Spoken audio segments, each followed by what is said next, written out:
என்ன கந்தா மணி 6 ஆயிடுச்சு. நான் வீட்டுக்கு போத இங்கே உட்காந்துக்கிறா. என்ன விஷயம்? முத்தலைக்கு சவாரி காசு வாங்க போயிருக்கண்ணே. வந்தோடனே கிளம்ப வேண்டியதுதான். பாப்பா வரட்டான். அதுக்கே சோகமாக்கிறா. சோகமாவா? அதான் நீ வேறண்ணா வேதனையில உட்காந்துக்கிறேன், நீ போய் சோகமா இருக்கேன்னு கேட்குற. அதுக்கு என்ன கந்தா வேதனை இல்லைக்கிறா? அண்ணா ஒன்றும் இல்லைண்ணா, எங்களுக்கு ஃப்ரீ பஸ்லாம் தேவையில்லண்ணா. எங்களுக்கு ஒன்று தானே, சாயங்காலம் ஆச்சுன்னா வச்சுக்கான் அந்த பழா போன போட்டுரு ஒன்றே மட்டும் இலவசமாக கொடுத்தா போதுண்ணா. அதை வாங்கி கொடுத்துட்டு படுத்து தூங்கிட்டு போறேண்ணா. வேற எதுவும் வேணாண்ணா. அதானே குறையா இருக்கு. எல்லாம் இலவசம் செய்றீங்க, இதையும் இலவசமாக கொடுத்துட்டு போகலாண்ணா.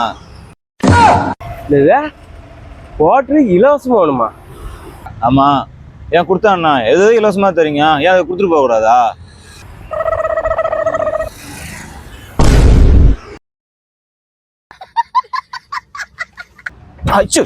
இலவச கோட்டா வேணும் உனக்கு? இலவச கோட்டா நான் தரேன். இலவச கோட்டா